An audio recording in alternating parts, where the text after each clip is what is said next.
Order this meeting of First Five Sacramento for Monday, August 7th. Madam Clerk, will you please call the roll and establish a quorum? Yes, sir. Chair Cerna. Here. Commissioner Searinger. Here. Commissioner Fernandez y Garcia. Here. Commissioner Gordon. Here. Commissioner Casirier. I don't see her. Commissioner Katari. Here. Commissioner Wirtz. Here. Commissioner Kennedy. Commissioner Hassett. Commissioner Turner Johnson. Here. Commissioner Evans. Here. Commissioner Gross. Here. Commissioner Callejas. Here. And Commissioner Moak. Here. Thank you. We have a quorum. Great, thank you. Will you please rise and join me in the Pledge of Allegiance?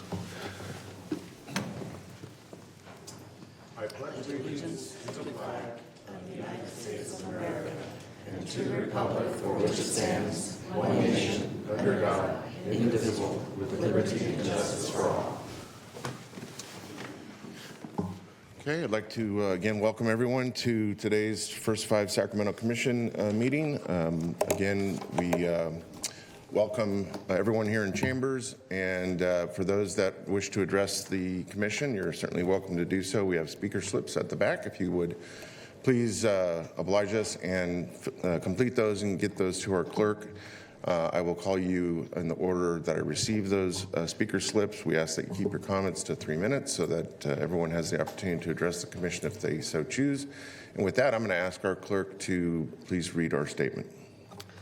This meeting of the First Five Sacramento Commission is cablecast live on Metro Cable 14, the local government affairs channel on the Comcast, Consolidated Communications, and AT&T Uverse cable systems. This meeting is closed captioned and live streamed at metro14live.saccounty.gov. Today's meeting replays Saturday, August 12th at 2 p.m. on Channel 14. This meeting can also be viewed at youtube.com/metrocable14. Great, thank you. All right. With all the formalities out of the way, we'll go and take our first item. Okay, item number 1, approval of the January 5th, 2023 draft action summary. Great, thank you. Any member of the commission wish to pull this item or correct it or amend it? If not, entertain a motion, assuming we have no members of the public signed up to speak on the matter. No, sir, we do not. Okay. I move approval of the consent. Okay, been moved by Commissioner Sneeringer, and the chair will second. Roll call vote, please. Chair Cerna. Aye. Commissioner Searinger. Aye. Commissioner Fernandez y Garcia. Aye. Commissioner Gordon. Aye. Commissioner Gross. Aye. Commissioner Katari. Aye. And Commissioner Wirtz. Aye. Thank you. Motion passes. Very good, thank you. Next item, please. 2, 3. We should have added the consent. Okay.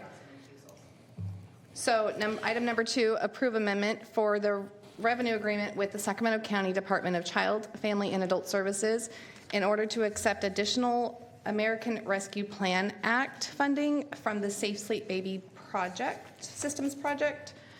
And for this item, Commissioner Katari and Commissioner Callejas are going to recuse themselves. And therefore, we will only have 5 votes. If I may, before you recuse yourself, you have to state the reason and then recuse yourself. Go ahead, Michelle. I'm the Director of Child, Family, and Adult Services, so we'd be accepting the revenue or sending the revenue. And I'm the Deputy County Executive overseeing the department, so same issue. Thanks. Okay, and while our 2 members recuse themselves and move away from the dais, correct? Yes, correct. They actually need to move back into. Not that we don't want you here. Just, We used to have snacks back there, but I don't think We may I think have. those are gone. Those were caught up in the budget. I was under the impression we had one other recusal, Dr. Kasiri, right? But she's not here. and actually Commissioner Gross. I thought Commissioner That's Gross for was... item number 10. Oh, 10. I apologize. I Okay, apologize. no Sorry. worries. Okay, Madam Clerk, do we have anyone signed up to speak on this matter? No, sir, we do not. All right. With the recusals out of the way Does any member of the commission wish to address this item? If not, I'd entertain a motion. I move approval of the amendment to the revenue agreement for Sac County Department of Child and Family and Adult Services. Second. Okay, it's been moved by Commissioner Sneeringer, seconded by Commissioner Wirtz. Roll call vote, please. Chair Cerna. Aye. Commissioner Sneeringer. Aye. Commissioner Fernandez y Garcia. Aye. Commissioner Gordon. Aye. And Commissioner Gross. Aye. And Commissioner Wirtz. Aye. Thank you. Motion passes. Very good, thank you. All right. Yeah, they should be able to hear back there. Let's see how well the system works. All right, why don't you go ahead and, are you, Madam Director, are you going to introduce the next item? I would love to. Okay. Thank you. I wonder if we should knock on that door and bring them back in, though. Yeah.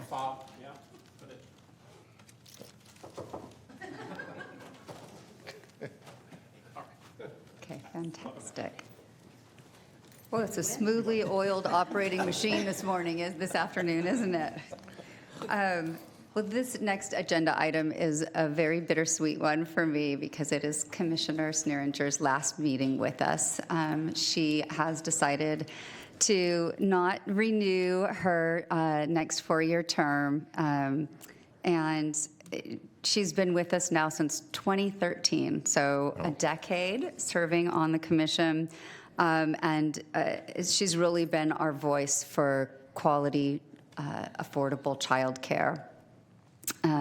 Her passion's so great that this is her life's work, as you all know, advocating at the local, state, and federal level for childcare. And she speaks on behalf of the children, the parents, and the childcare providers. And her advocacy and her expertise has been our gateway into this. And so we are so very appreciative. In 2016, when the commission first launched our sustainability committee, when we saw our revenues beginning to decline, Commissioner Sneeringer stepped up immediately to chair that committee, where she has been the chair ever since. It's just been amazing, her leadership and direction on that committee.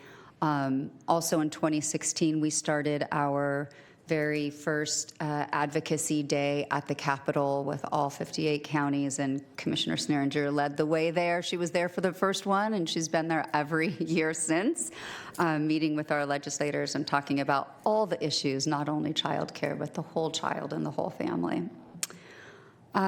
Due to her extensive knowledge and advocacy, most of our early care and child care funding has come from that knowledge. It's been millions of dollars over the past decade, so it's a huge legacy that you're leaving for kids and providers.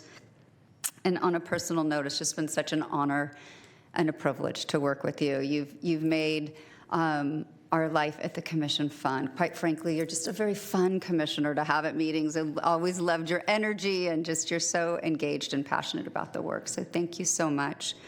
Erin asked me to share one memory with you, and that is 17 years ago. It was her very first week on the job in her position, and she reached out to Donna, who was not on the commission, to find a child. We needed an infant and we needed one stat to get to a Dr. Brazelton conference. And someone said, call Donna. She has the connect to kids and families. And that's what Erin did. And sure enough, she came through for us. So thank you so much. We have a few little parting gifts for you. The first, I didn't think that you were really a proclamation kind of girl, so we got you something really, really equally useful.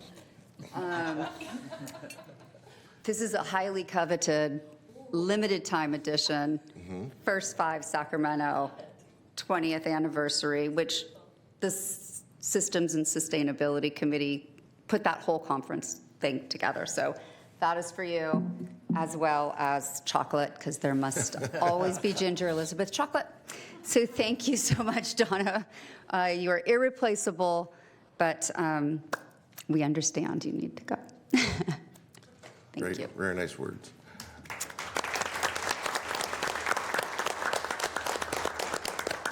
Commissioner Moak.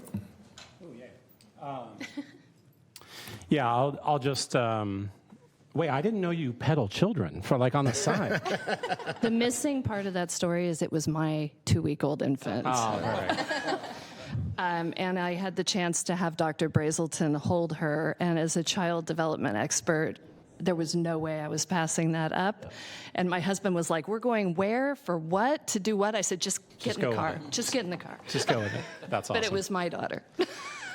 Well, I'll just say I've enjoyed a cool friendship personally and professionally with you for a long time. That's not going to change. But what Julie said, there's just a few people I think on here. We all hope that we can contribute something that lasts and that has that kind of legacy feel to it. But I mean, you running in the way you did and joining here and bringing that expertise around the childcare space was just something we weren't used to, ready for, and luckily we were able to galvanize and use. You're interested, me always going to put things in a sports frame context because that's just what I do and all I know, frankly.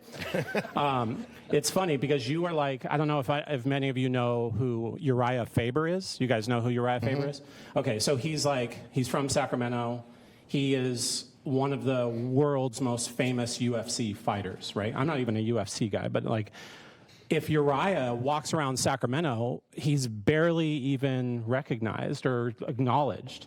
But if Uriah goes to virtually any other city, Chicago, New York, London, the dude is he can't go anywhere. He has to have an entourage around him. And that is Donna Sneeringer. Around, not fighting so much, but around childcare. So, I mean, when Donna is one of the most respected voices in Washington, here in our state capital, and we have her here in Sacramento to ourselves, and it's the most incredible gift. And so, and that's always been the case, and it's just we take it for granted maybe that we have her here as this voice. So I just want you to know that many people see that, and we all are so thankful for you and what you do for all of us and for kids and families that are in dire need of that kind of help from a policy perspective and everything you bring. So thank you. Great words. I didn't expect to hear a mixed martial arts analogy, but That's right. so I'll chime in here too. I want to extend my thanks, sincere thanks to Donna for her service. I've had the opportunity to serve with you for the 10 years that you've been here, and it has been remarkable to see not just your routine presence on this commission and all the functory duties that come with being a commissioner, but as was referenced by Ms. Glalo, that the fact that you take to heart so personally your mission, especially as it relates to child care, and you're willing to go the extra mile and advocate at the Capitol and really I think make use of all the intersectionality between the Commission's mission and kind of the broader child welfare charge that I think we all share in this community has been duly noted. And we're going to miss you. And we're going to miss you not just your presence, but certainly going to miss your expertise and your assistance at times. But I suspect we'll probably be running into each other once in a while. Okay. So congratulations on your tenure here, and the mic is yours. Well, gosh, I'm overwhelmed by the kind words, and this wasn't an easy decision, but I really felt like it was the right moment to open this seat up for a new voice, and I think it's important for all of us to make space for new opinions and new perspectives, and y'all have certainly heard enough from me. So I have learned just a tremendous amount from all of my fellow commissioners, from the staff here, from the role that I've been playing on the commission. I spend a lot of time in my day job advocating to elected bodies and appointed bodies, so it's been a very full circle experience to be able to be in this seat and really understand the difficult decisions that have to be made around public dollars and what's best for a community.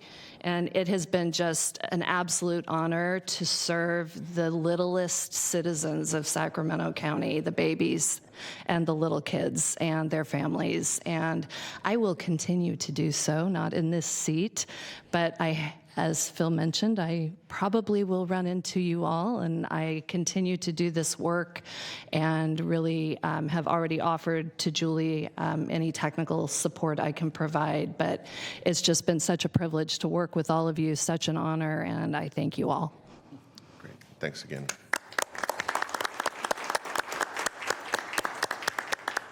And don't forget your chocolates. Oh, All right. If there are no further comments, then we will move on. And the next item is the public's opportunity to address the commission on any item that's not on our agenda. And I do have a speaker slip for off-agenda comments from Crystal Hardy.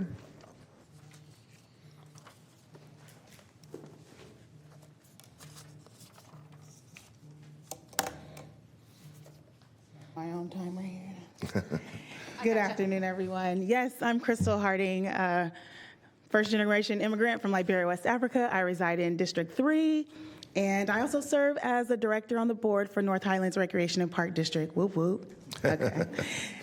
The most important thing is that I am a parent leader.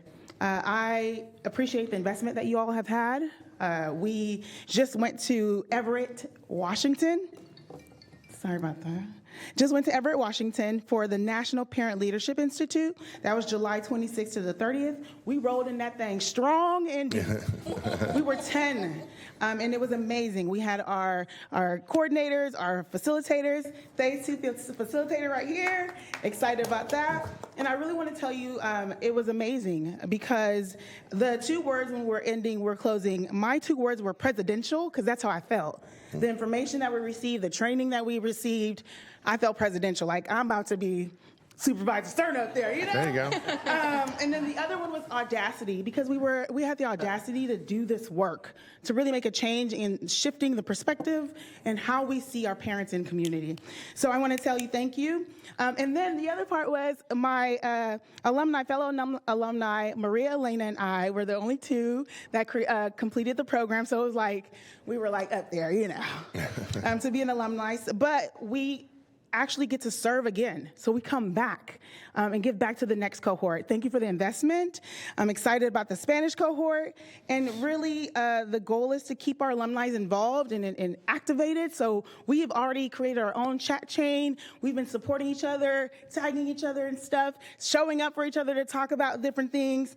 And I really want to tell you, thank you for the opportunity to be #Guardians of Democracy. That was one of the things that we really took away from the training. And of course, because I'm from North Highlands, I'm amplifying North Highlands, baby. Nice. And I have our park recreation guides for you to check out, share, and again, thank you for the opportunity. Peace. Great. Thank you, Crystal. Thank you. Appreciate you being here. All right, I don't have any other speaker slips. Any other members of the public and chambers wish to address the commission? Not seen any. Okay. All right, next item, please. Item number 5, Executive Director's Report. Well, good afternoon again. I have a fairly long, comprehensive executive director's report, and I'm just going to pick 4 things to share with you because it's all in there. I wanted to start with the strategic and implementation plan update because that is something that the staff have been super occupied with over the last couple of months. We will be releasing about 20 RFPs and RFAs between now and December 4th. And we have, some of those are competitive and some of them are non-competitive, but we still have to go through the process. We'll be using OpenGov, which is a new system that the county supports that has been pretty wonderful in streamlining, and we'll use it for everything from submitting those proposals to scoring the proposals and ranking everything, and then bringing forward recommendations for funding to this commission in the spring of 2024. Something new to this round of funding is that in order to, one of the requirements for those folks who are submitting proposals to us is that they have at least one listening session with the community of parents who they are going to serve and incorporate that feedback into telling us how they are designing their program based on that community input and involvement. So, so that takes a little bit longer. So each will have an 8-week turnaround instead of a 6-week turnaround, because we know community input takes a little bit longer. The one thing that we are going to phase in later, the one piece of the funding distribution that will phase in later, is going to be the racial equity, diversity, and inclusion pathway, the new READY dollars. We're going to do everything except READY in the beginning, because we need to take about 6 months, is what we estimated, to work with the community in a participatory funding model in order to get feedback and involve them in the actual RFP or whatever that funding process is going to look like. So that will actually be about 6 months after we allocate funding for the other 20 things that we're doing. Well, Crystal, thank you for the setting me up here. I can segue off Crystal with the PLTI update. So you all know that we graduated our first cohort on June 7th. And I just wanted to show appreciation for several commissioners who came out that day. Commissioner Turner, Johnson, Wirtz, and Gross were there to show the love to our first cohort. And as Crystal mentioned, those alumni are going to be working with the next 2 cohorts as mentors as they also complete their own projects. So keeping them involved in whatever way makes sense for them. And we had the first funding was a dollar-for-dollar match with HealthNet and First 5, and we did go out and seek additional funding for that project, and that you'll have the opportunity to consider for approval on item number 10, but we did in fact find some alternative funding, so we're really excited about that.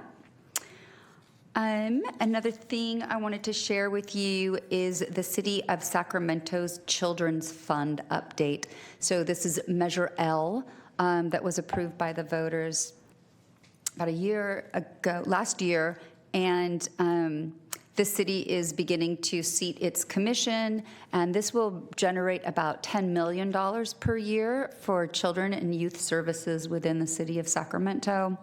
And in preparation for that, First 5 has been involved. Staff at First 5 and commissioners have been involved in a couple different things. We did convene about 12 or 15 leaders in the early childhood field to talk about sort of what our priorities are and what the key messages should be and recommendations for the commission.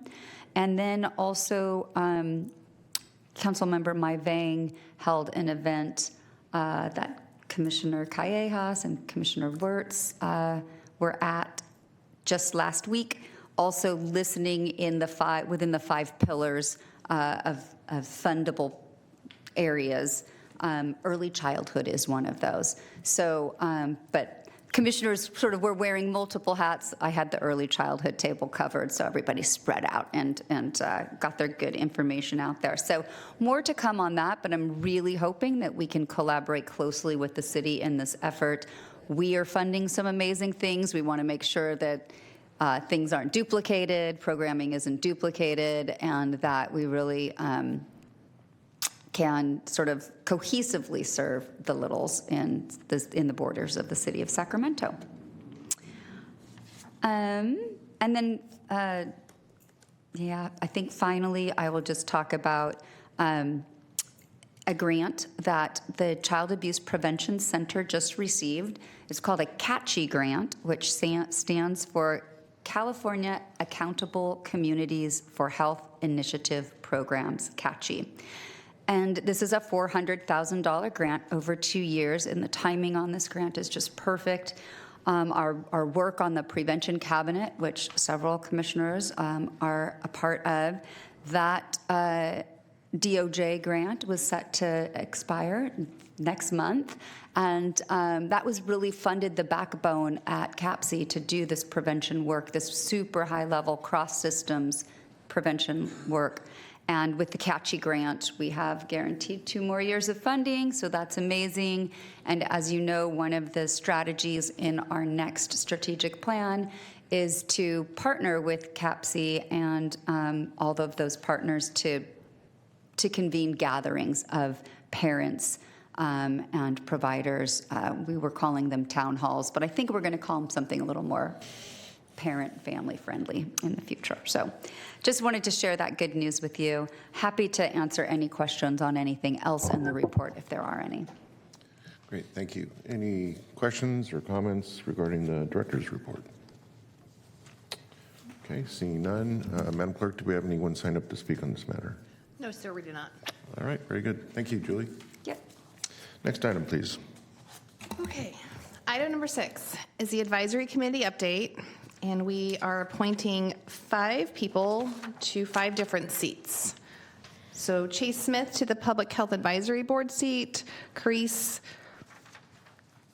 I can't pronounce her last name, to the Lactation Consultant seat, Fatima Malik to a new parent seat, Janae Hackett-Little to nutrition seat, and Darcy Varnado to the health plan representative seat. Okay, are we, I'm looking at our director. Are we also receiving the updates? I'll provide the update too. Okay, so how should we proceed? Should we receive your update first and then appoint? Sure. Okay, that sounds let's do good. that. Let's do that. Okay, fantastic. So the committee met on June 9th, and we had a good convening, and we heard from 2 members of the Children's Coalition who provided an update on the Children's Report Card that had just recently been released. It had been, I think, over a year or so in the making and had a lot of great information in there. We actually ended up having a pretty deep discussion around the disparities that exist across the health, the early learning, all of the related areas. And we are going to continue that discussion and follow up at our next meeting, which is on this Friday, actually. We also, over the course of the month, held interviews with all 5 of these candidates. Their applications are in your packet for review. Each one, I think, is very qualified to sit in their place, and so we are asking for your approval to appoint. Some of these come as we created 5 new at-large seats. So at least one of these, 2 of them, both Fatima and Darcy would take 2 of the at-large seats, and then the others are specific seats for expertise. Great, thank you. Looking to our council, can we, Rick, can we take this all as one motion? Yes, if there was a motion to approve all 5, that Okay. would be acceptable. Okay, first let me check with the clerk. Do we have anyone signed up to speak on this matter? No, sir, we do not. Okay, so at this point, I'll entertain a motion to appoint all 5. I'll move the appointments. Okay, it's been moved by Commissioner Gordon, I'll second. second by Commissioner Sneeringer. Roll call vote, please. Chair Cerna. Aye. Commissioner Sneeringer. Aye. Commissioner Fernandez y Garcia. Aye. Commissioner Gordon. Aye. Commissioner Gross. Aye. Commissioner Katari. Aye. And Commissioner Wirtz. Aye. Thank you. Motion passes. Very good, and congratulations to all the new appointees. All right, next item, please. Item number 7 is the evaluation committee update. Yes, thank you. The evaluation, the evaluation committee met on July 17th. We had a quorum, and in addition to staff and ASR updates, the committee reviewed and provided discussion and feedback on the Birth and Beyond annual report that you'll be hearing more about today, and reviewed and provided feedback on the potential indicators for the 2024 implementation plan, which will be fleshed out more for the individual program contracts, as Julie had mentioned, the process for the RFPs. We also received display information on Smile California that was available to us to distribute. And I think, we want to continue to find ways to distribute that information in Sacramento for this carry-on of the dental work that the state is doing on that. And of course, we always look at the Persimmon process and are always looking for ways to get input from our providers around that as well, to try to find ways to keep improving that and to improve the referral process around that. And I won't have any comments here on the Birth and Beyond report because we'll be hearing from that shortly. But so that was the commission meeting and the committee meeting. And as again, I always want to thank the members of that committee for attending and for being active in the roles there. It really makes a difference to our consultants and to our staff. So thank you so much. Great. Thank you, Commissioner Wirtz. Any questions or comments by other commissioners? Don't see any hands raised. Madam Clerk, do we have anyone signed up to speak on the matter? No, sir, we do not. Okay. Thanks again, Commissioner Wirtz. Next item, please. Item number 8 is the Financial Planning Committee update. Yeah, so I'll take this one, I think, for Beth and the committee.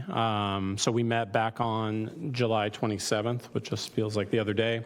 We weren't able to establish a quorum in that one, but nonetheless, we pressed forward. We did some things that we had to review and do. We did learn that after 27 and a half years of public service, the ASO2, Katie Klein, is Katie here? No, not. she's working, right, because she's hard at work. She's going to be retiring after those 27 and a half years. So she served as a contract analyst. She has a tremendous amount of experience, knowledge when it comes to just our stuff at First, not just our stuff at First Five, but the county in general. So she's been a crucial member of that team. So her retirement is effective at the end of August, and she is also accepting gifts of chocolate and glass bricks or whatever that is. Next steps on that, I know staff is lining up interviews for the new ASO1 and senior office assistant positions that we've already approved, so that's tremendous. Hopefully we can get those in quickly. Those roles, of course, increasing our capacity at the commission, acquiring, I know there's new grant opportunities that those positions will take on, administrative support, data quality management, which I know Dr. Wirtz appreciates. So lots of things for those people to do. So hopefully we can get them in the door. So we talked about that. We also discussed the budget 10-year plan as well as year-ending financial statements like we normally do. We had some questions which staff addressed. No changes were recommended or needed at that time. So that concludes our report. Great. Thank you, Commissioner Moak. Any questions or comments? Okay. Madam Clerk, do we have anyone signed up to speak on this? No, we do not. All right, very good. Thanks again. Next item, please. Item number 9 is the System Optimization and Sustainability Committee update, which there is none. We did not meet. Our next meeting is, I think, coming up next week. All right, noted. Thank you. And I assume there's no one No. here that wants to speak to that. All right. Next item. Okay, item number 10 is to authorize the executive director to enter into a revenue agreement with Sacramento County Department of Health for $233,800 for the Parent Leadership Training Institute initiative and to execute an expenditure agreement for $208,600 with Lead for Tomorrow to implement up to 2 PLTI cohorts for the period of July 1, 2023 through May 31st, 2024. And again, I think we have some recusals on this item. So those that are planning to recuse, if you can please state the reason before you leave the dais. Siobhan Kataria, Deputy County Executive, and I'm recusing because I oversee the Department of Health Services. And I'm Rebecca Gross, and I'm recusing because I'm a trained PLTI facilitator who may be called in to receive paid work through this. All right. Thank you. And just to note, with Rebecca's recusal and Dr. Kay's out, we have 6 votes on this item. Okay. Great. Make sure they're out. Okay. So we've kind of alluded to this item throughout the meeting. And you've heard and you understand what PLTI is. It's our model that engages parents in civics and builds their leadership skills. In 2022-2023, so this last year, we partnered with HealthNet and provided 1 cohort.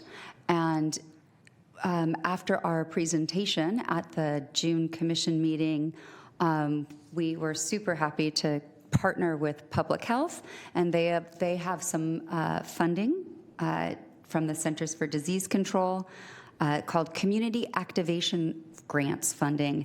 And we partnered with them, and they would like to fund 2 cohorts for this fiscal year. So we're really excited. They will fund an English-speaking cohort in North Sacramento and a Spanish-speaking cohort in South Sacramento. It will cover the cost of the training and the facilitation and the stipends for parents and pretty much everything in there. So we're really, I feel like we're very lucky to get this because we do have PLTI funding in the new strategic plan, but it doesn't start until 2024. So this was going to be a gap year. We were seeking funding, and this partnership came to us, so we're delighted. This is a retroactive grant because it started July 1st so that we could send those facilitators to the training that Crystal Harding spoke about. Approval of this revenue agreement with the Department of Health Services will result in continued funding for the PLTI initiative. And so we are recommending that you allow this retroactive contract. All right, very good. Thank you. Any questions for our Executive Director? Yes, Commissioner Kayes. Can you remind us how many are included in a cohort? So we can, good question. We learned the first time that we should probably allow in more than, we had 83 applicants for the first cohort, and we allowed in 25.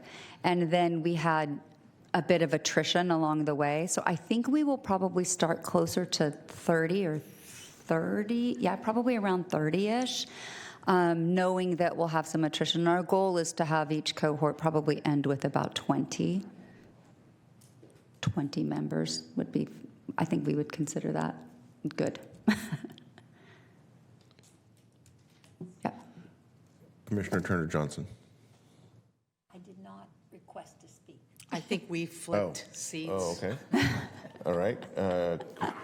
Commissioner Fernandez y Garcia? There's a little bit of inflection there. I don't, did you wish to address? Yes. Okay, go ahead. Thank you. So for those, you mentioned attrition. So for those who weren't able to complete, because it's very difficult, I think, as a busy parent to complete programs, will they have the opportunity to reapply and join the new cohort? I think we would absolutely open that up to them. And I think we will be reaching out to the others who weren't selected to see if they're interested in it as well. Yeah, we actually we kept those folks who didn't make it into the first cohort and reached out to them when we needed parents for our focus groups and for different things. So we've been engaging with them, just not in the cohort way, but yeah, we'll definitely reach out. Okay, I don't see any other commissioners in the queue. Madam Clerk, do we have anyone signed up to speak on this matter? No, sir, I do not. Okay, in that case, I will entertain a motion. I'll motion to approve. Okay, it's been moved by Commissioner Fernandez y Garcia. Is there a second? I'll second. Second by Commissioner Gordon. Madam Clerk, please call the roll. Chair Serna. Aye. Commissioner Searinger. Aye. Commissioner Fernandez y Garcia. Aye. Commissioner Gordon. Aye. And Commissioner Kayes. Aye.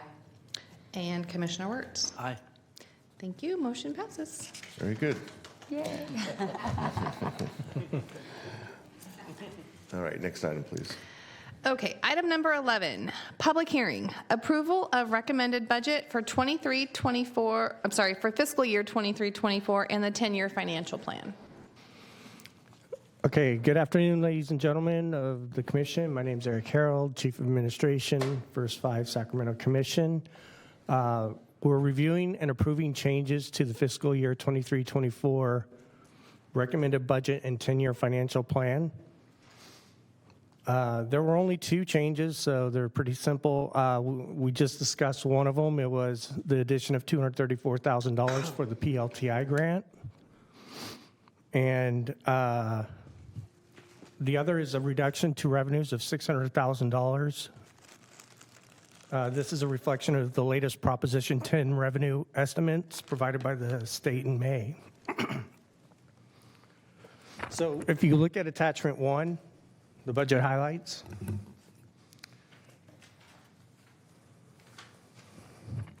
The first adjustment you can see is the change to our appropriations, increasing from 22.3 to $22.6 million, and that's at the very top. And the PLTI funding is reflected in the categories below. It's with the ARPA program / PLTI, and that increased from it increased to $1.63 million from $1.4 million. The second is a reduction to the Prop 10 funding found in the revenues at the bottom in the revenue columns, changing the Proposition 10 from $10.3 million to $9.7 million. And then also to the right of that, our carry forward fund balance has changed, increasing from $13,000 to $1.4 million, which is quite a change. This change has reduced the amount needed from the reserves for fiscal year 23-24. It's down from $3.8 million in additional financing from the reserves down to $3 million that is required from the reserves. Okay, we'll go ahead and take a look at attachment 2, the 10-year financial plan.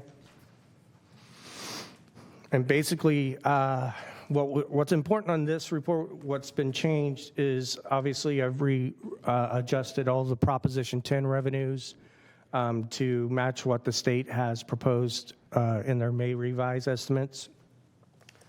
So the multi-year effect on all of that impacts our fiscal year 30-31. It's the final column, a few rows down. If you look at our year-end reserve balance, you'll see it's at $2.25 million.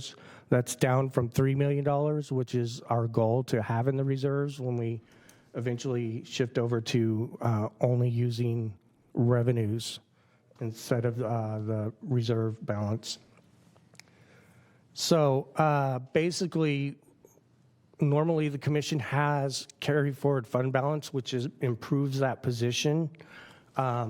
Last year was kind of an anomaly with the implementation of Proposition 31 banning the sale on flavored tobacco products. So now the 10-year financial plan reflects all the newly projected numbers. So we should start experiencing fund balance or carry forward fund balance again. However, if that's not the case, staff will come back to the commission to present recommendations to address the funding shortage. So with that concludes my report. Are there any questions? Any questions for Mr. Harold?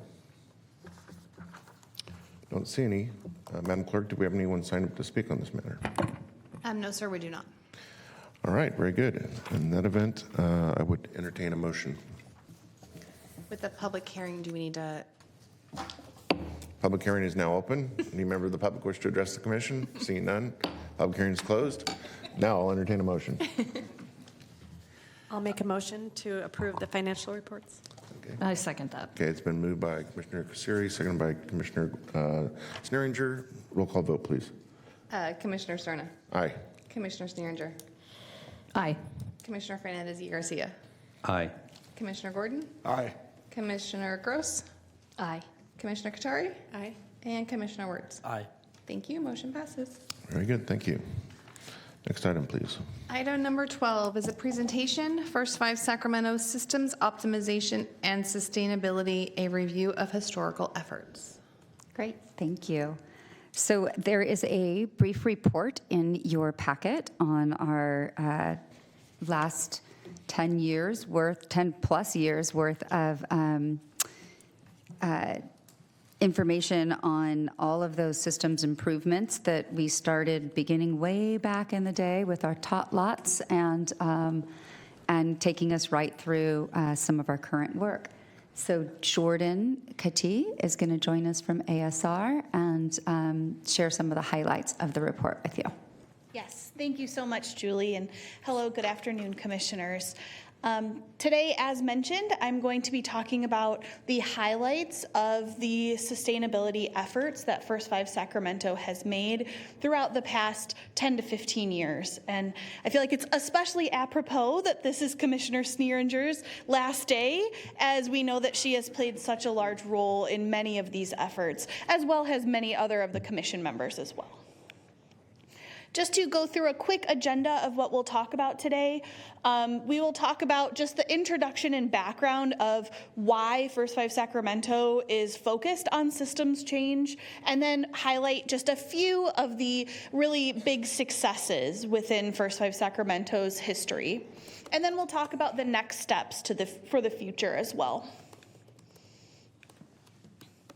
So just as an introduction, and I know I'm probably preaching to the choir here, but systems change is extremely important in order to be able to sustain efforts in the long term. And so some of the important components of this are the newly named Systems Optimization and Sustainability Committee, which used to be called the Sustainability Committee, chaired by Commissioner Sneeringer, as mentioned before. And the real goal of this SOS committee is to make lasting change that can impact many years beyond the First Five funding that they've contributed. So there was a 2017 report completed, the sustainability plan, that really formalized the systems efforts. And so the systems efforts had been ongoing long before that, but this plan really put sort of the goal and then components into place. So the overall goal was to advance children's health, development, and family empowerment outcomes and strengthen the systems that support them. And it was a three-pronged system, or a three-pronged approach. So taking public awareness and action, so making sure that the general community understands why it is important to improve outcomes for children and families, and not only why, but how to do that and how they can be impactful. Then the second component is policy and systems improvement. So supporting policies and advocating for change at multiple levels, including local, state, and federal, to be able to improve systems on a sort of larger scale. And then also financial resources. So it's very important, as we all know, to be able to sustain funding far past what First Five Sacramento can provide. And speaking of the financial context, so as we all know, Prop 10 funds are decreasing, and so one way to sort of offset these decreases but still maintain impact was through systems work. And just as an example of the sort of magnitude of these decreases, in 2013, First Five Sac had $67 million in their reserves, and this year in 2023, it's about $19 million in reserves. So you can see that those reserve funds are declining, less revenue is being brought in, so it's important to make these systems level changes. And then the next bullet is really just sort of demonstrating the same sort of idea, that the Prop 10 revenue has decreased sharply as well. So let's move on to some of the highlights of systems work. And I want to make very clear that the system work is ongoing and even increasing with the newest strategic plan. So this is more supposed to be a way to bookend some of the successful projects while we look toward the new ones. So the first one that we'll talk about is baby-friendly hospital designation. This was a decade-long effort, which really focused on changing the environment and supports available to support the initiation of breastfeeding in the hospital. So the commission worked with all 8 of the local birthing hospitals, provided TA to them, as well as covering their designation fees. And as a result of that, all 8 Sacramento County birthing hospitals received baby-friendly designations. As a result of commission funding, there were 24 baby-friendly trainings, which included just about 400 hospital staff. There also was the technical assistance piece, as well as those fees that were paid. And it's important to note that the work continues. This is not something that just ends. So hospitals have continued to either receive their designation since 2014 or receive a redesignation.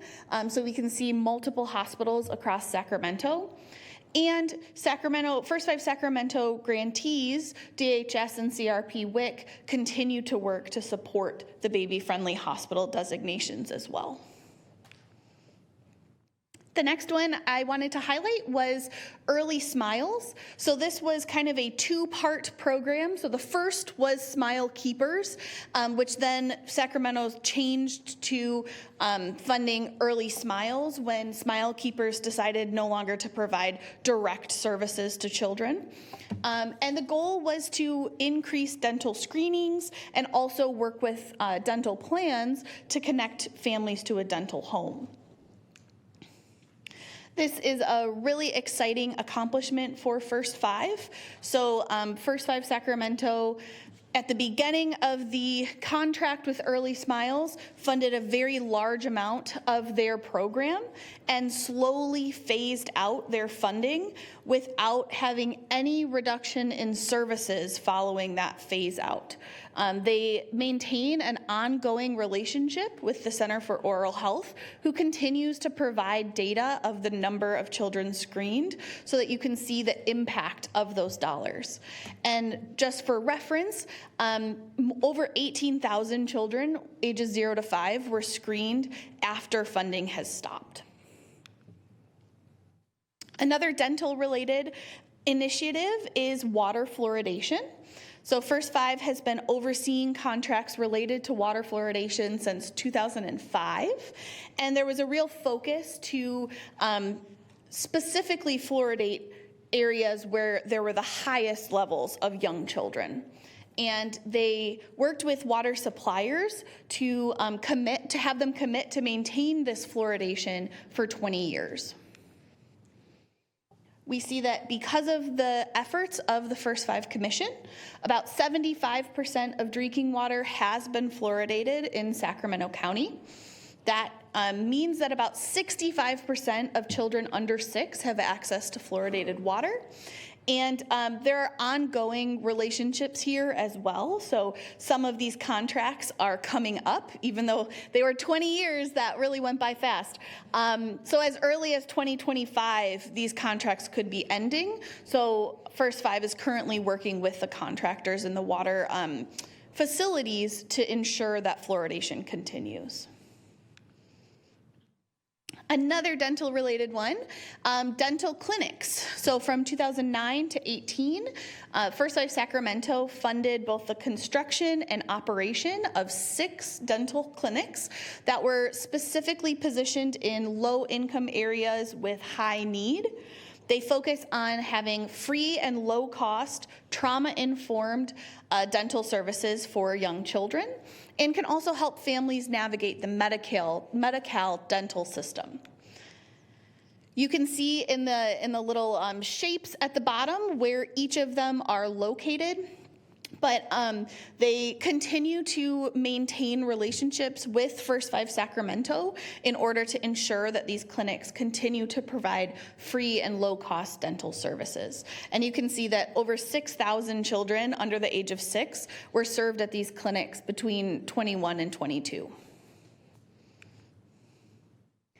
So the Home Visitation Coordination Collaborative, or HVCC, was an effort to focus on strengthening coordination and alignment for specifically home visiting agencies. This then shifted in 2020 because of the effects of the pandemic and expanded to all organizations that support families of young children, so not requiring it to be a home visiting program. This increased community voice and parent advocacy and empowerment. And you can see that because of commission funding, 30 agencies signed an MOU to support families. And with this transition recently in this past fiscal year, which is now called SAC Family Connect, they will continue to forge on to increase the efforts and accessibility to organizations that provide support for families with young children. Another initiative that was successful was Tot Lots. These are playgrounds that are specifically designed for children 5 and under. They also have accompanying butterfly gardens with them as well. And the First 5 Sacramento worked with the Parks and Recreation departments to come to the agreement that those departments would maintain the Tot Lots for at least 15 years. So you can see that there were 23 tot lots that were constructed. They remain in good condition and are regularly utilized by families.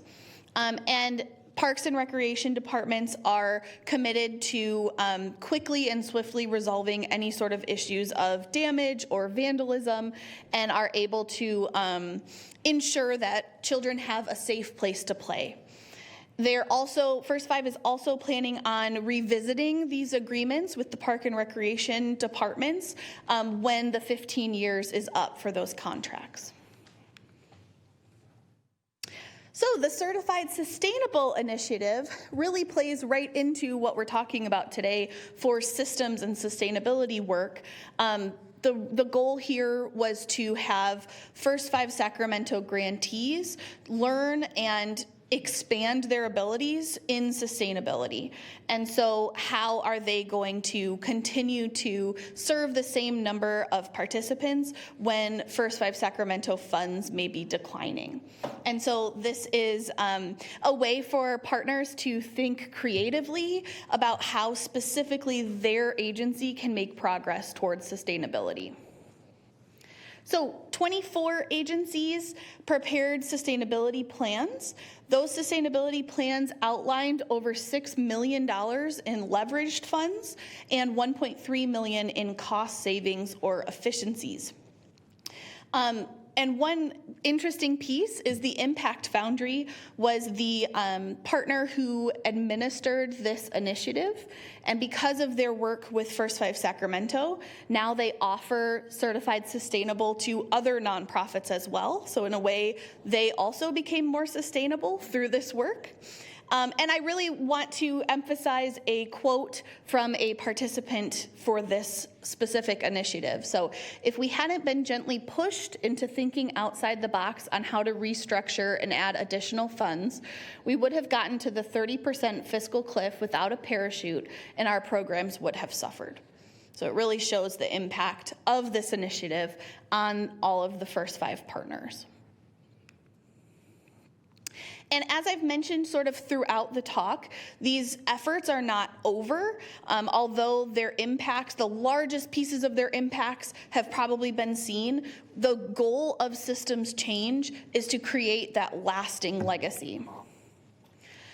So as you all know, the First 5 Sacramento Commission is really prioritizing systems change with this newest strategic plan.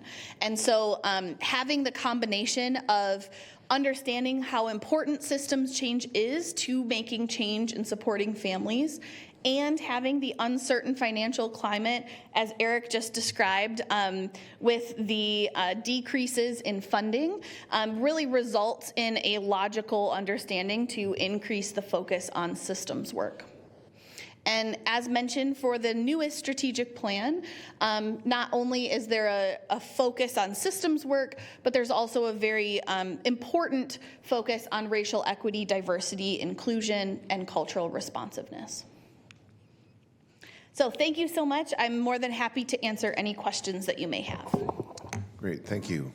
Commissioner Sneeringer. I feel compelled to speak as the founding chair of the committee. Thank you for reminding us of the great work that has been done by First Five that is having lasting impact in Sacramento County. I will also say that this is a really hard word for folks who are in the nonprofit service delivery world. And sustainability is only as good as what money is available and out there. And I think that starting to have those complicated and brave conversations about if we're building a program, what does it look like in 3 years? Is there a sustainable place we can go? Should we be advocating for public funds? Should we be looking for other kinds of resources? And I really commend all of the funded partners for their openness and their willingness to start to have these conversations. I did want to add, beyond the great successes that you highlighted, when First Five started, we spent a lot of money on school readiness, and really over the years that First Five has been a part of California's early childhood landscape have lifted up preschool to the point that we now have a universal pre-K movement in California that also includes transitional kindergarten for every 4-year-old. And that kind of macro level change is the kind of thing that can come from local pilots, local investment, and then taking that information and making the case. So I just really urge the commission to continue this work. And as First Five's dollars are declining, there is a real opportunity to be a systems change partner with the people we currently fund, people who are working on these issues around the state. And I'll put my 2-cent pitch in for Julie that this is a great committee to chair. And if any of you are really looking for a place to have impact, I know she's going to be shopping. But thank you for the presentation. I do really believe that this is a necessary conversation, and appreciate all the good work you reminded me of. Thank you, Commissioner Sneeringer. Great, thank you. Commissioner Wirtz.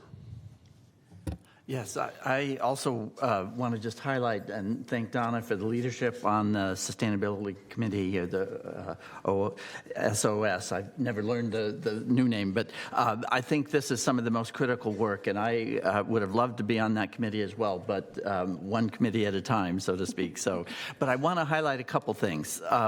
One, when I first got involved with First Five, which was before this commission was created, in the visioning section, we advocated for a couple things. One was fluoridation, and that was like 25, 30 years ago. And the other was the baby-friendly hospitals.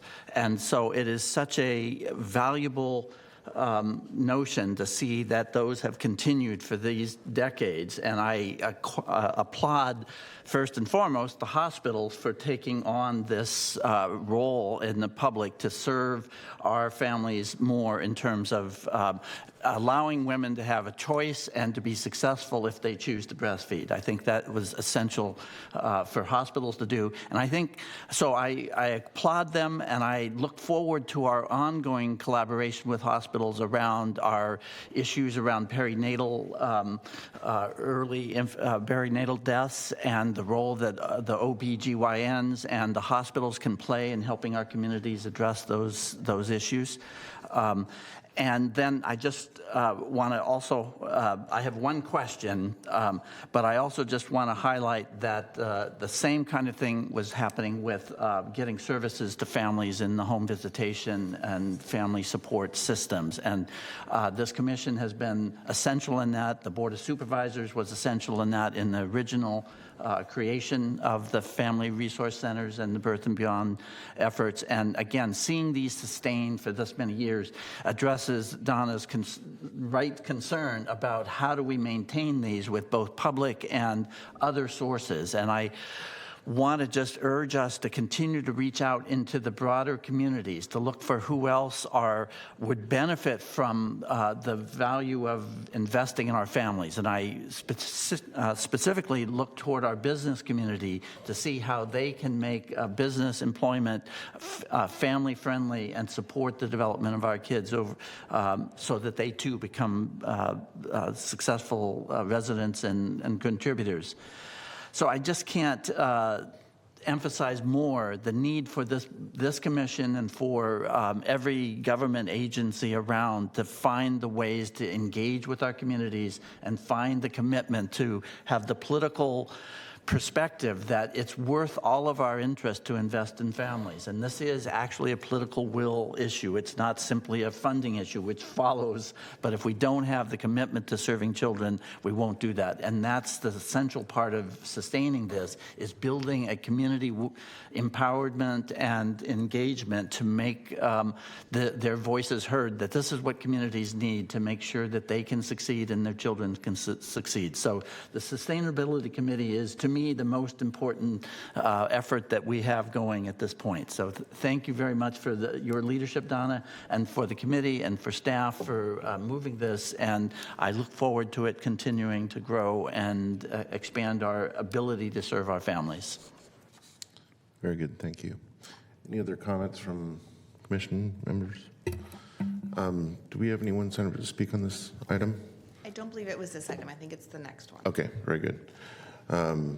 Okay. There's no vote required on this. It's just a report back. So again, thank you. All right, next item, please. Okay, item number 13, presentation fiscal year 21-22 Birth and Beyond evaluation report. And Jordan is still standing there because she'll be giving this report as well.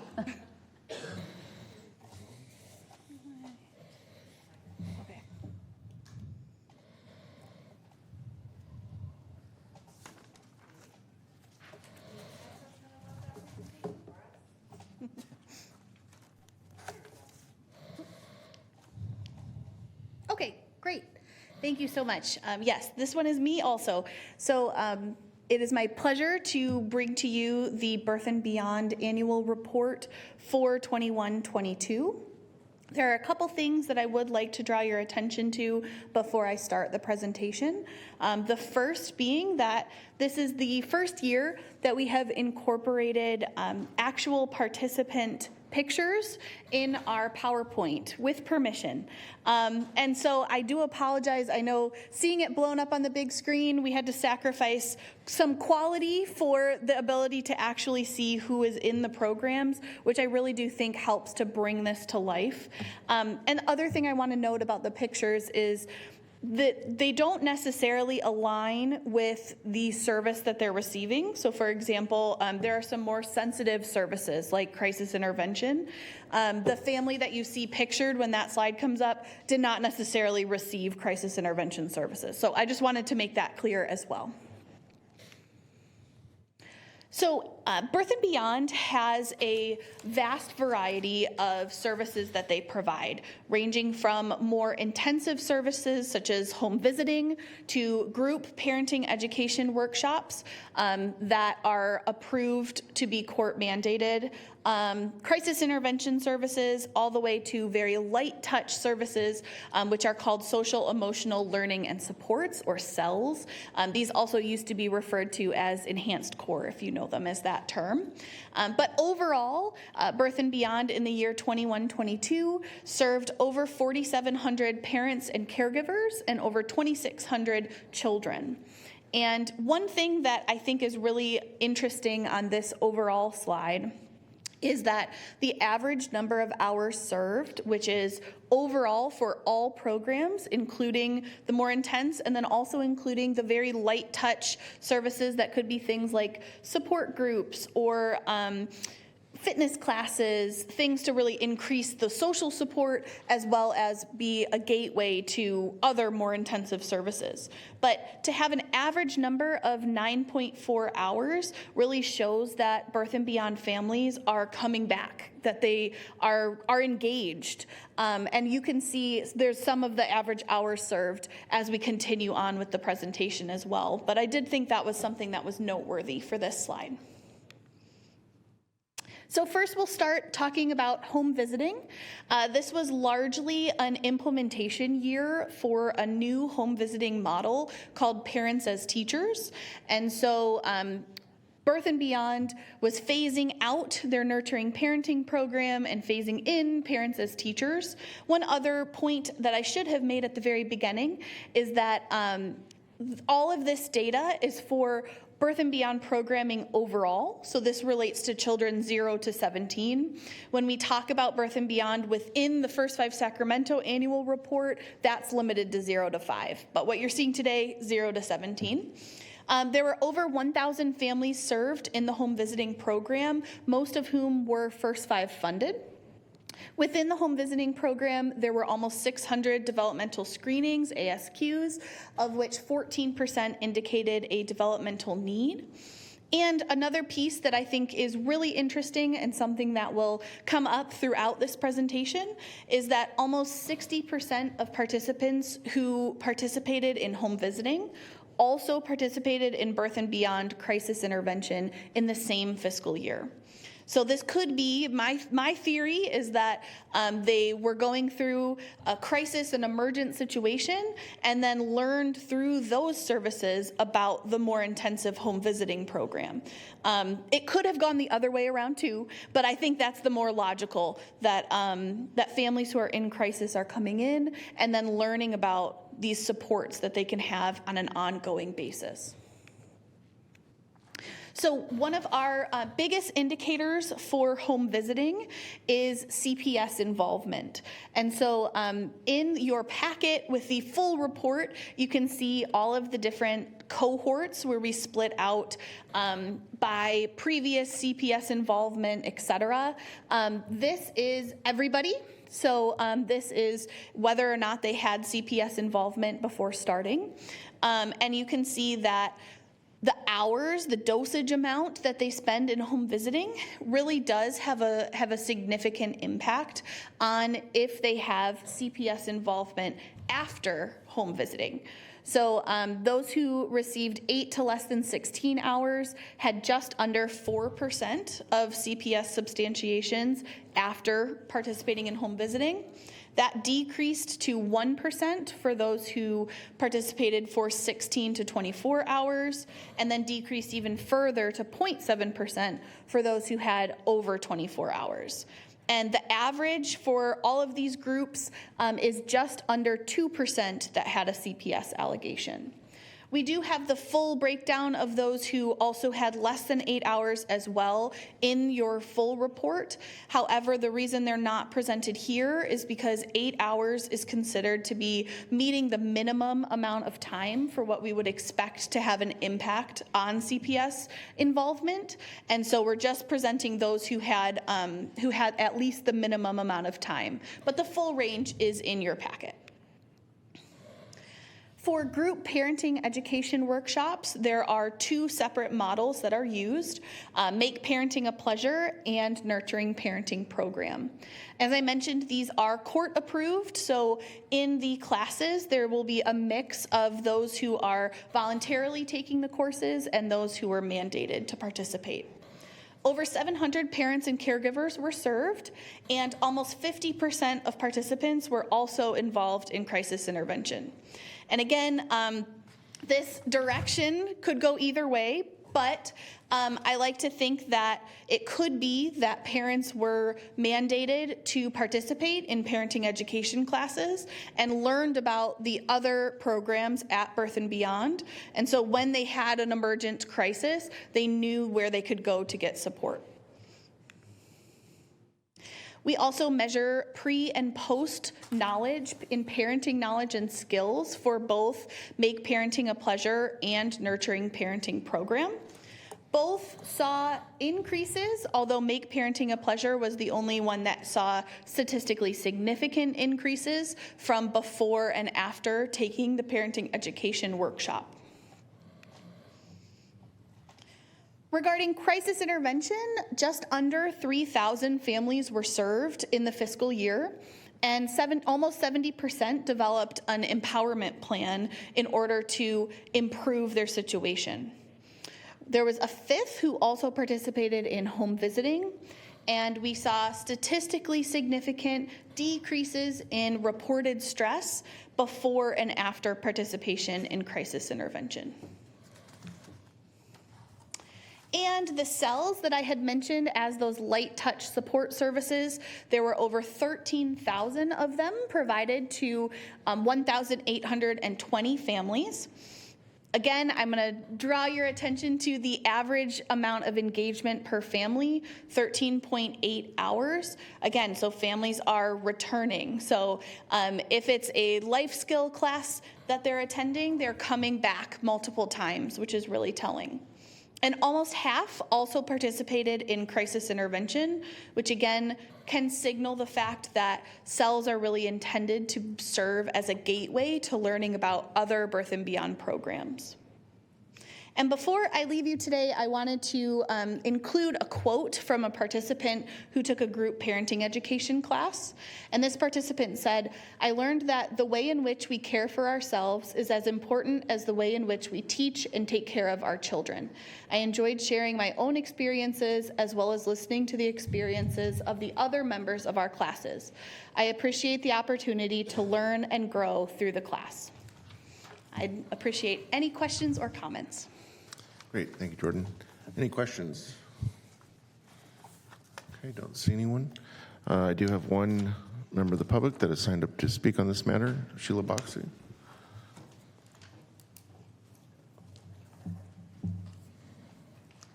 Good afternoon, members of the commission. I wanted to just take a moment, first of all, to thank you for years, decades of support for this program. I know that we have had the opportunity to present a number of evaluations along the way, and I think we're very proud of the outcomes that you're seeing here today. I think they also reflect an increasing level of sophistication in the evaluations and are very appreciative of that. And certainly, thank you, Dr. Wirtz, for your work in the evaluation committee. But what I really would like to say to you is that there are a few of our leaders from Birth and Beyond who are here today. They are co-chairs on some of the committees as well as some from CAPC.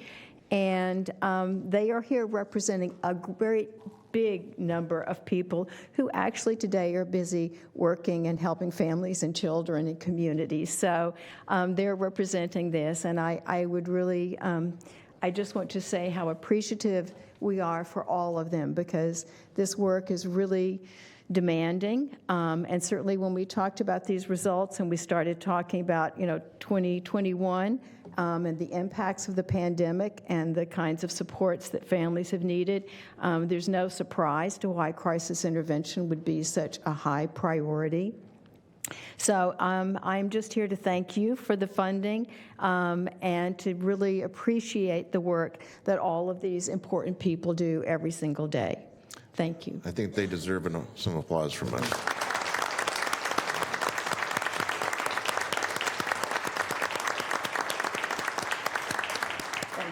Thank you, Sheila. Commissioner Wirtz.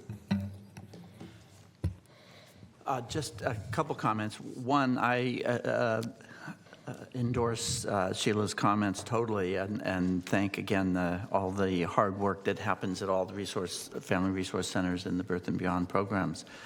I had two comments. I think the evaluation committee spent a good amount of time talking about this report and wanted to acknowledge several things. One, that this report does overall cover a big part of the COVID time period, and that certainly impacted the ability to the reach and depth of some of the work that was done.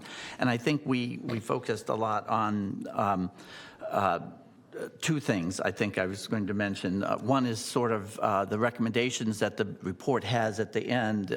One of those recommendations focuses on the anomaly of having a relatively higher than expected number of reoccurrences among the families that received 8 to 16 hours. That's more than the minimum quantity that we expect to have a substantial impact. And we think that that's potentially an anomaly related to the circumstances of this time period. We don't know, but nonetheless, I think the collaborative and everyone involved is going to be looking at that issue in particular. But I continue, as I've done with the committee before, I continue to point to the challenge we have in reaching families that might need and benefit from these services that don't reach the 8-hour limit. And I think that's still a challenge that we struggle with. And I think all providers and all people working with families and so on in the community have about having enough trust that we can provide a safe space for families to come forward and treat them with respect and dignity and help them solve some of the challenges they're facing is an ongoing challenge, I would say, is on us, not so much on the families that we're trying to reach out to. I think there's so much fear and concern in the community about how they're going to be treated, as we've seen both historically and recently in terms of how families are blamed and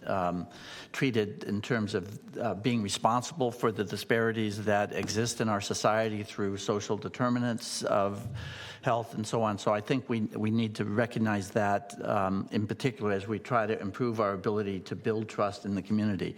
The second thing I wanted to just point out, and again, the committee focused on this, and Julie did give us an answer, but I think it's important that we surface that here as well, and that has to do with the group parenting education workshops that are court mandated. And the question we had is, why the heck is First Five paying for court-mandated services?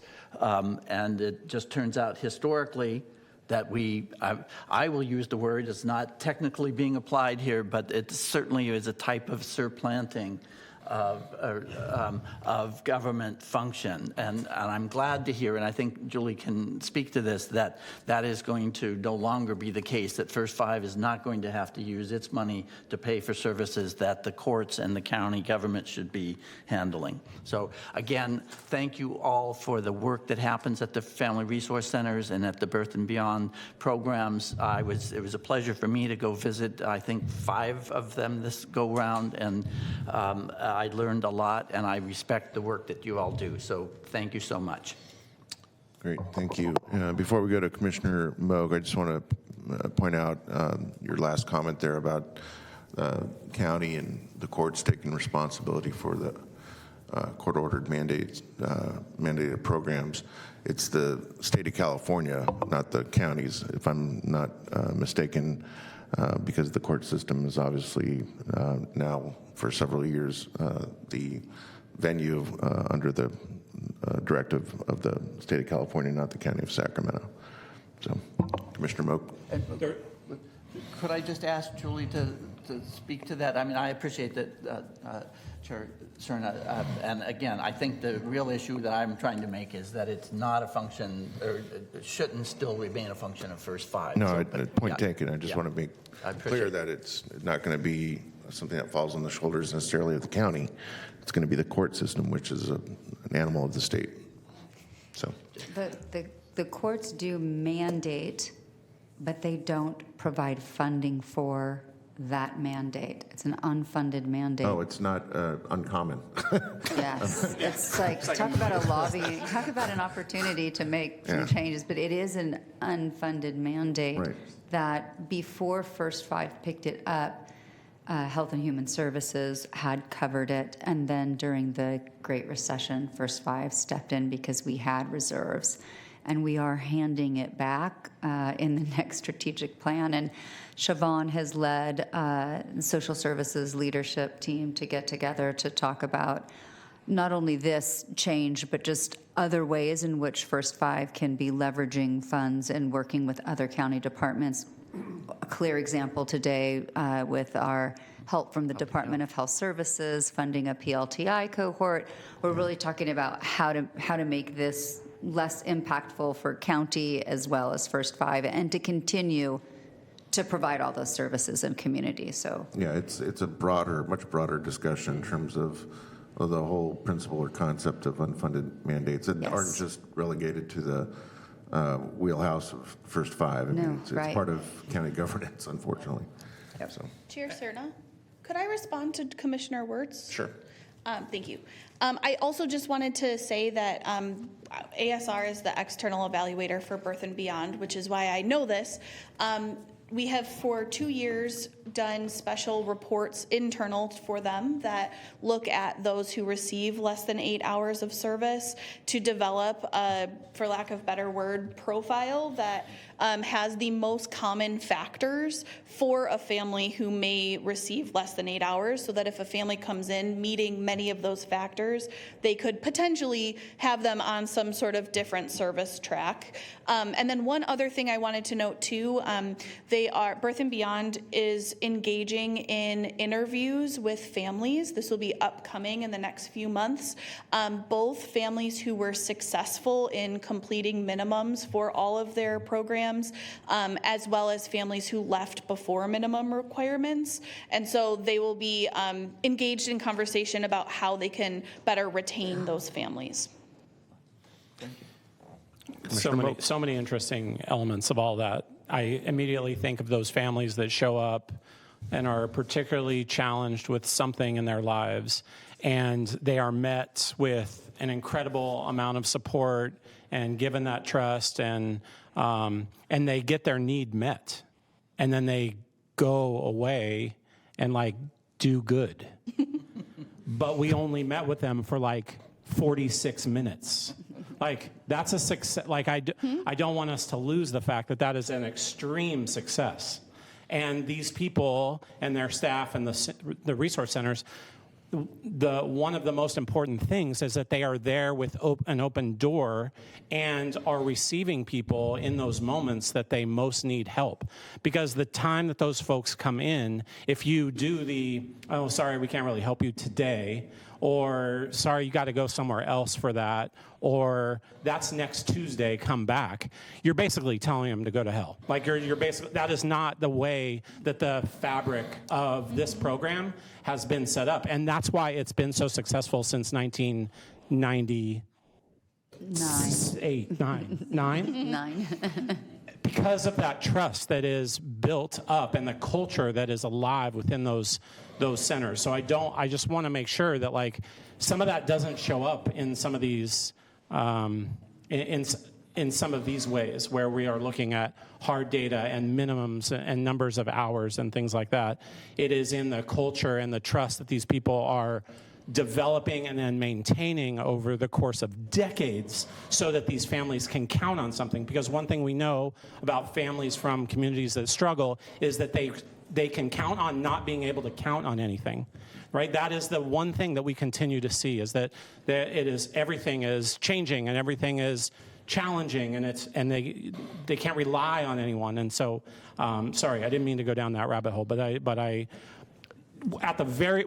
makes me think back to one of the very early reports that we had. This was in probably 2000, and we presented a data set that showed that some of our family resource center kind of crisis intervention activities in several of the resource centers were actually showing an increase in drug and alcohol use, in there was one other indicator. It was like stress. I think it was stress. And we were like, wait a second, we're like working with these families. Why are these things all going up? It's because when we originally started with them, they weren't telling us the truth. And then you spend a few hours with them, and now they're willing to tell you that they have been using substances for 6 years. And you're like, oh, great, that's awesome. Like, let's work on that together. And then it goes back down. So like you can't always, like, some of the trust is like in this quote that's up there, like there is a level of trust that's behind this thing that is so powerful. And we can, and I will close by saying the fact that CAPSI and the Family Support Collaborative, and these people have been there for these 20 now years, or closing in on it. That let us not look at it any other way, and that is what is making this program successful. It is the long-term investment from this group and the willingness over many, many executive directors and different leadership and lots of fights and people talking about belly dancing and ice cream classes that we have gotten through all that, and yet this has remained, and it is so crucial and important. And I get so excited and proud looking back to people like Donna Mobley and Dr. Pan and people who were on this commission back then who made the decision to do this in a bigger, broader way and kicked us off in being able to maintain it for many years. So, and I thank all of you for being able to continue this, because it would be nice maybe to change. Let's change. Let's go a different way. Let's fund something different. But sometimes it doesn't need to be different. It just needs to continue to be great. So that's all. That's all I'm saying. You forgot Butterfly Gardens. So. Butterfly Gardens, that's another one. Oh my God, dancing, yes. All right, Commissioner Fernandez y Garcia. So I just wanted to thank you for pointing out the folks that are in the room.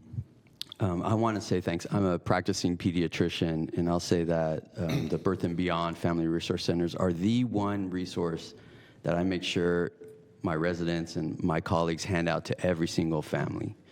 And it's just, pediatrics has always been a child-centered practice, but it's increasingly becoming a family-centered practice, looking at environment, adverse childhood events, social determinants of health, and we're not provided with the tools to guide folks to the resources necessary when we uncover things. So I just want to say thank you for being one of those resources and for all of your hard work, and that, I'll do my best to ensure that that word is spread around Sacramento to all of the pediatric practices, because it is an essential link to what we're all trying to do for children. So thank you very much. Great, thank you. Commissioner Turner-Johnson.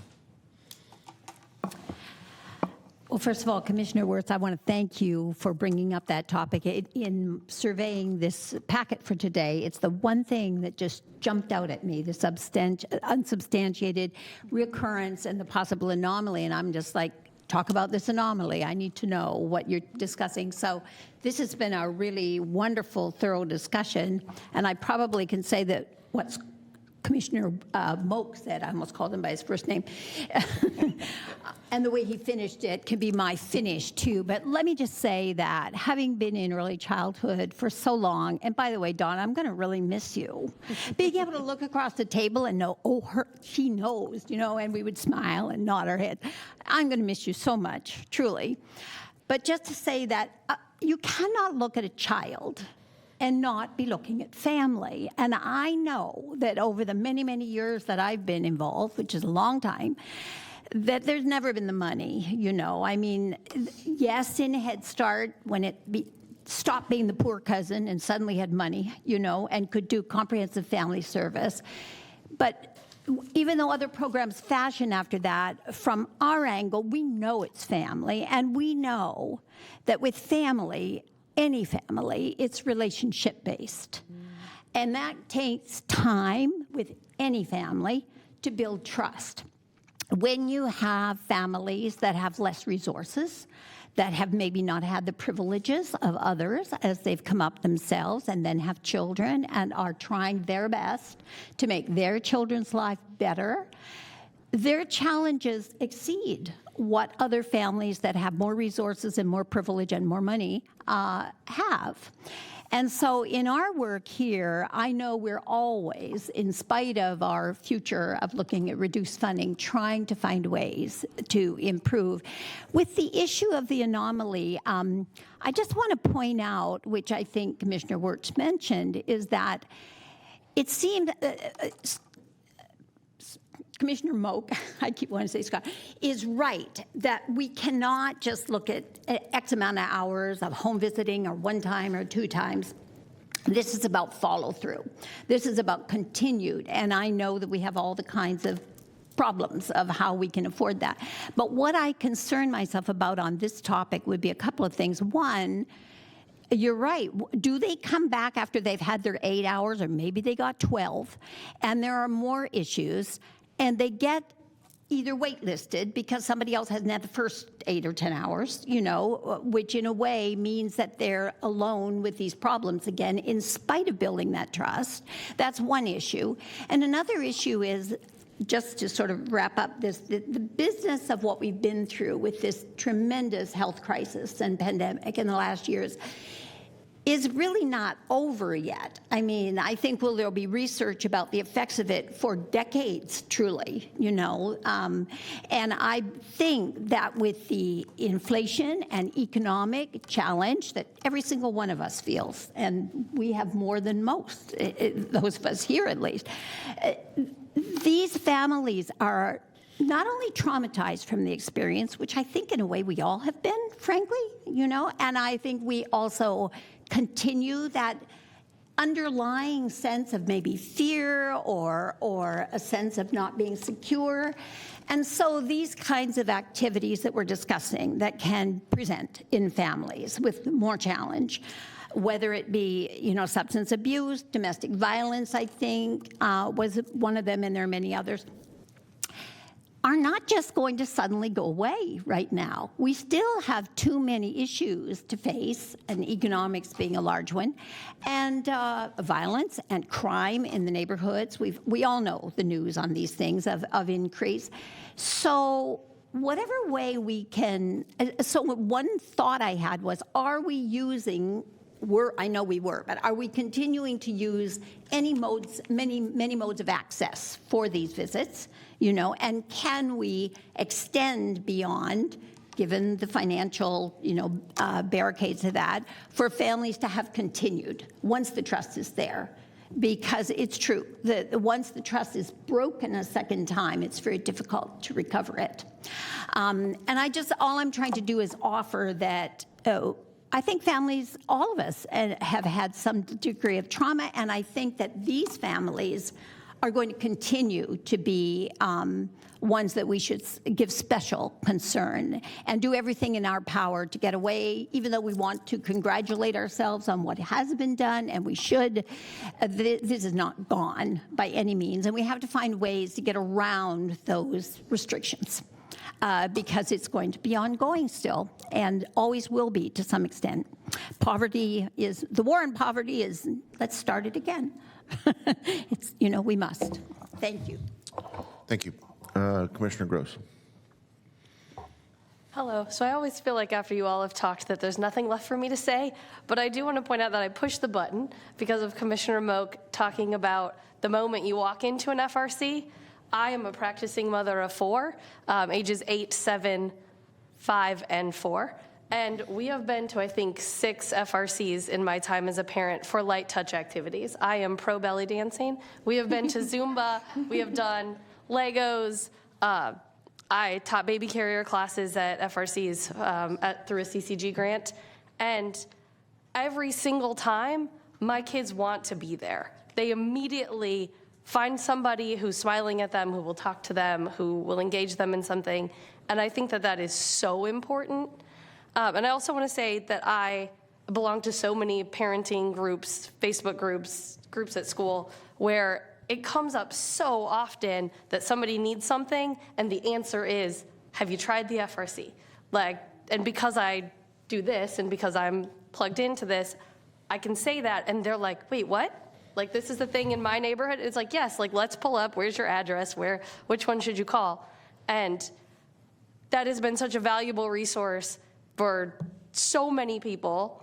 And just like Dr. Fernandez y Garcia was saying, it's important that we all know about it so that we can pass it on to the next people. And I just really appreciate what you guys have done and what is available to my family and to all the families that I'm connected to. So thank you. Commissioner Wirtz. Just one other thing that I wanted to highlight that we didn't highlight in terms of the successes that we're discussing here is that there are many. What I found in my visits were that there are many parents who then became AmeriCorps members, who then became staff at the FRCs. So that was one of the most exciting things. That every one of those, they said, how many of you are past AmeriCorps or current AmeriCorps, and how many of your staff now become managers, and so on. That is the model for moving people from into most of these problems are related to their economic status and so on. And this is such a great model of helping families become economically independent as well as all the services and so on. So I think the model we've had of moving from parent to mentor to others to a AmeriCorps member and then to employment is really a model of success. And kudos to all of you that passed through that model and through the organizations that helped create that. So, Great, thank you. So I will conclude with some brief remarks as well. I certainly have a tremendous amount of respect for what goes on at our family resource centers and the Birth and Beyond program, which I've become very familiar with in my dozen years on the Board of Supervisors now. And while I certainly have an equal amount of respect for all of them, I just want to point out the fact that one of them in particular, our Family Resource Center at the Fruit Ridge Community Collaborative, is very, very near and dear to my heart. And as Sheila knows, several years ago, we were trying to find a new home for what was then the Birth and Beyond location on 4th Avenue in Oak Park, which was busting at the seams at the time. And so we looked at the prospect of relocating that Family Resource Center, Birth Beyond location to the then shuttered Fruit Ridge Elementary School. And what I would note that I think is very special about that particular location is that it's not just the great programming that parents can receive, whether it be mandated or not, at that Family Resource Center, but we also have so many other like-minded and similar missioned organizations that are housed at that location, whether it's Black Mothers United or other organizations that just have a lot to offer in addition to everything else that all the positive impacts that Birth and Beyond is making at that location. So again, I want to thank everyone who's here in Chambers, and everyone that was mentioned is busy working at our 9 sites and just doing tremendous work. So thank you. All right. No other comments? All right. Next item, please. Item 14, commission member comments. All right. Any comments from commissioners before we adjourn? All right. Well, want to thank everyone for being here. And we don't usually do adjournments at the end of first 5 commission meetings, but I'd like to adjourn today in memory of Commissioner Fernandez y Garcia's long locks, which he lost since the last time. Since the last time we met here. They've gone to a good home, so I donate them. That's right. He did donate his hair. So, yeah. All right. If there's no further business before this commission, we are adjourned.